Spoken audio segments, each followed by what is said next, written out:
Hi ಕೂಟಕಾರ್ರೆ. ಕೂಟಕಾರ್ರೆ ಅಂದರೆ ಮಲಯಾಳದಲ್ಲಿ hi friends ಅಂತ.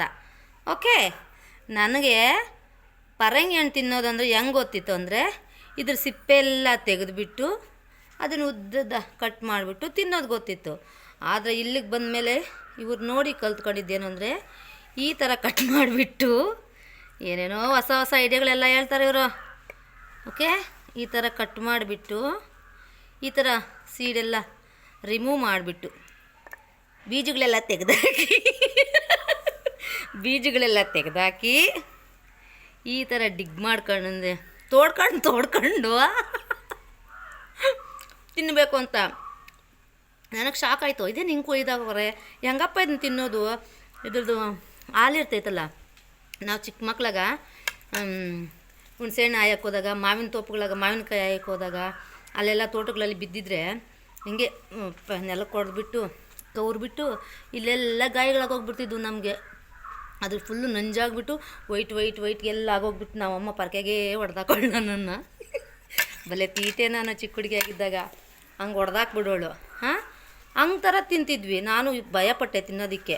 ಆಮೇಲೆ ಅವ್ರು ತಿಂದು ತೋರಿಸಿದ್ದು ಯಾರು ಗೊತ್ತಾ ನನಗೆ? ಆ ಆಂಟಿ ಅಲ್ಲಿ ಹೋಗ್ತಾ ಇದ್ದಾರಲ್ಲ, ಆ ಆಂಟಿ, ಇದು ನಮ್ಮ ಅಜ್ಜಿ. ನಾನು ಏನಂದೆ ಅಂದರೆ, ಇವಾಗ ಕಾಣಿಸ್ತಾನೆ ಇಲ್ವಲ್ಲ, ಬಿಸಿಲಿದೆ ಹೊರಗಡೆ, ಕಾಣಿಸ್ತಾನೆ ಇಲ್ವಲ್ಲ ಅಜ್ಜಿ, ನಾನು ಚೆನ್ನಾಗಿ ಕಾಣಿಸ್ತೀನ ಅಂತಂದರೆ, ಮತ್ತಿನ್ನೇನು ಯಾರು ನೋಡಿದ್ರೂ ಕಿಡ್ನಾಪ್ ಮಾಡ್ಕೊಂಡು ಹೊರಟೋತಾರೆ ಅಂತೇಳೆ. ನನಗೆ ಭಯ ಈಗಿಸ್ತಾಳೆ. ನಾನು ಮೊದಲೇ ಮಕ್ಕಳೋಳು. ಸೃಷ್ಟಿ ಮಾಡಬೇಡ್ರಿ, ನಿಮಗೂ ಒಂದು ಪೀಸ್ ಕೊಡ್ತೀನಿ. ಮಾಡಿ ಇದು ನನಗೆ ನನ್ನ ವಿಡಿಯೋಗೆ ಲೈಕ್ ಮಾಡೋರಿಗೆ. ಯಮ್ ಪಪ್ಪಾಯ ಆರೋಗ್ಯಕ್ಕೆ ತುಂಬ ಒಳ್ಳೆಯದು. ರಿಯಲಿ ಪ್ರೆಗ್ನೆನ್ಸಿ ಇರೋ ಟೈಮಲ್ಲೆಲ್ಲ ತಿನ್ನಬಾರ್ದು, ಬಾಕಿ ಟೈಮಲ್ಲಿ ತಿಂದರೆ ತುಂಬ ಒಳ್ಳೆಯದು. ಇದು ನನ್ನ ವಿಡಿಯೋಗಳನ್ನೆಲ್ಲ ಫ್ರೆಂಡ್ಸ್ಗೆ, ನೆಂಟರಿಗೆ, ಅಣ್ಣ ತಮ್ಮ, ಅಕ್ಕ ತಂಗಿ, ಶತ್ರುಗಳು ಕೂಡ ಶೇರ್ ಮಾಡಿರ್ತಾರೆ. ಈ ಕರ್ಮ ನೋಡ್ರಿ ಅಂತ.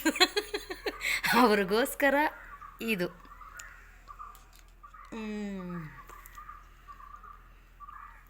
ಓಕೆ,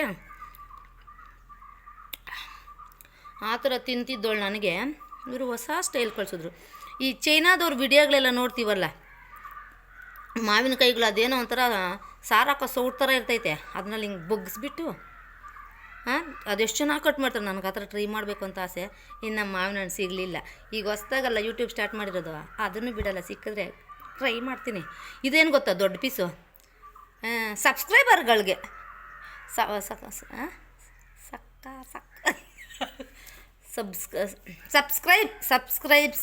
ಸಬ್ಸ್ಕ್ರೈಬ್ ಮಾಡ್ಕೊಂಡಿದ್ದೀರಲ್ಲ ಅವ್ರಿಗೋಸ್ಕರ ಇದು. ಓಕೆ, ಸಾರಿ, ನಾನು ಅನ್ಕೊಂಬೇಡಿ. ನನ್ನ ಎಂಜಿಲ್ ನಾನು ತಿಂದರೆ ತಪ್ಪೇನಿಲ್ಲ, ಪಕ್ಕದವ್ರ ಎಂಜಿಲ ತಿಂತಾಯಿದ್ದೀನಿ, ಹೌದು. ಆದರೆ ನಿಮ್ಮ ಎಂಜಿಲೆಲ್ಲ ನಾನು ತಿಂತಾಯಿದ್ದೀನಿ, ನಿಮ್ಗೆ ತೋರಿಸಿ ತಿಂತಾಯಿದ್ದೀನಿ ಅಂದರೆ ಅದು ಗಿಣಿ ಕಚ್ಚಿದ ಹಣ್ಣು ಶಬರಿ ರಾಮನ ಕೊಟ್ಟಿದ್ಲಂತೆ, ಸ್ಟೋರಿಲಿ ಕೇಳಿದ್ದೀನಿ. ಹಂಗಾಯಿತು. ಸೂಪರಾಗಿದೆ ಗಾಯ್ಸ್, ಚೆನ್ನಾಗಿದೆ ಟೇಸ್ಟ್. ಇವ್ರಿಗೆ ಒಂದು 20 ಮರಗಳಿದ್ದಾವೆ, ಡೈಲಿ ಹಣ್ಣಾಗ್ತಾ ಇರ್ತವೆ. ನಾನೇ ಕೀಳೋದು ಡ್ಯಾನು ನಾನೇ.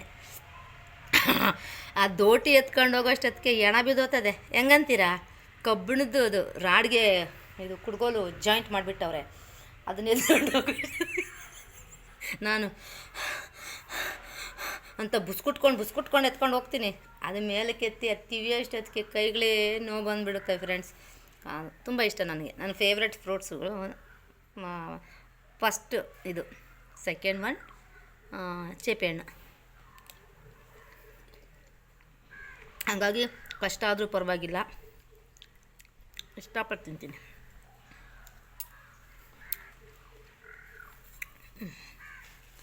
ನಾನು ಜಾಸ್ತಿ ತಿಂದಿರೋದು ಪಪ್ಪಾಯ ಯಾವಾಗ ಗೊತ್ತಾ? ನನ್ನ ದೊಡ್ಡ ಮಗನಿಗೆ ಪ್ರೆಗ್ನೆನ್ಸಿ ಆಗಿರೋ ಟೈಮಲ್ಲಿ. ಅದು ತಿನ್ನೋದಕ್ಕೆ ಕಾರಣನೇ ಬೇರೆ, ಬಟ್ ನನಗೆ ಬೇರೆ ಆಪ್ಷನ್ ಇಲ್ದಿರ ತಿಂತಿದ್ದೆ. ಬೇರೆಯವ್ರ ಕಡೆಯಿಂದ ತಿನ್ನಬೇಕಾದಂಥ ಪರಿಸ್ಥಿತಿ, ತಿಂತಿದ್ದೆ. ಹೆಸರುಗೆಲ್ಲ ಹೇಳಿದ್ರೆ ಈಗ ಯಾಕಂದರೆ ಈಗಿನ ಕಾಲದಲ್ಲಿ ಎಲ್ಲರ ಹತ್ರನೂ ಫೋನುಗಳಿದ್ದಾವೆ. ಯಾರ ಹೆಸರು ಹೇಳೋಕ್ಕೂ ಭಯ. ಅದು ಬೇರೆ ಹೊಸ್ದಾಗಿ ಯೂಟ್ಯೂಬ್ ಸ್ಟಾರ್ಟ್ ಮಾಡ್ಕೊಂಡಿದ್ದೀನಿ, ಕಷ್ಟ. ಅದಕ್ಕೆ ಆವಾಗ ತಿಂದಿದ್ದೆ. ದೇವರು ನಮ್ಮ ಕಡೆ ಇದ್ದರೆ ಅದೇನೋ ದೇವ್ರು ಕೊಟ್ಟಿದ್ದು, ಜನರು ಕೊಟ್ಟಿದ್ದು ಮನೆ ತನಕ, ದೇವ್ರು ಕೊಟ್ಟಿದ್ದು ಕೊನೆ ತನಕ ಅಂತಾರಲ್ಲ, ಹಂಗೆ ನನ್ನ ಲೈಫಲ್ಲಿ ಎಲ್ಲ ಒಂದು ಅಷ್ಟೇ. ನಾನು ಹೋಗಿ ಕೈ ಬಿಟ್ಟು ಹೋಗಿದ್ದನ್ನೆಲ್ಲ ಬಿಟ್ಟಾಕೋ ಅಂತೀನಿ. ಇರೋದನ್ನ ಮಾತ್ರ ದೇವ್ರು ಕೊಟ್ಟ ಆಶೀರ್ವಾದ ಅಂತಲೇ ಸ್ವೀಕರಿಸ್ತೀನಿ ನಾನು. ನೀವು ಅಷ್ಟೇ, ಇಷ್ಟು ಬೇಗ ನನಗೆ ಇಷ್ಟು ಸಬ್ಸ್ಕ್ರೈಬ್ ಆಗ್ತೀರ ಅಂತ ನಾನು ಅಂದ್ಕೊಂಡೇ ಇರಲಿಲ್ಲ. ಬಟ್ ಅದೆಲ್ಲ ದೇವರ ಆಶೀರ್ವಾದ ಅಲ್ವಾ. ಇವಳೊಬ್ಳು ಪೆದ್ದಿ, ಎಲ್ಲರೂ ಹೆಲ್ಪ್ ಮಾಡಿರಿ ಅಂತ ದೇವರು ಒಳ್ಳೆ ಮನಸ್ಸು ಕೊಟ್ಟು ಎಲ್ಲರಿಗೂ ಸಬ್ಸ್ಕ್ರೈಬ್ ಆಗೋಕ್ಕೆ ಸಹಾಯ ಮಾಡ್ತಾಯಿದ್ದಾರೆ, ರೈಟ್? ಅಲ್ವಾ? ಇನ್ನೂ ದೇವರು, ಅಯ್ಯೋ ಸಿಪ್ಪೆ ಬಂತಿರ್ರಿ, ಆಮೇಲೆ ಸಿಪ್ಪೆ ತಿಂದುಬಿಟ್ರೆ ಆಮೇಲೆ ಏನೋ ಹೆಚ್ಚು ಕಮ್ಮಿ ಆದರೂ ಯಾರು, ಆಮೇಲೆ ನಿಮ್ಮ ಜೊತೆ ಯಾರು ಪಟ ಪಟ ಅಂತ ಮಾತಾಡೋರು ಯಾರು? ಗಾಯ ಆದ್ರೆ ಅಲ್ವಾ? ಅದಕ್ಕೆ ನನ್ನ ಫೋನು ಹಳೆ ಫೋನು, ಕ್ರಿಯೇಟಿವ್ ಏನು ಬರಲ್ಲ. ಲಾಸ್ಟ್ ಮಾಡಿ ಬಾಯ್ ಬಾಯ್. ಇದೆಲ್ಲ ತೊಳೆದ್ಬಿಟ್ಟು ಮತ್ತೆ ಬರ್ತೀನಿ.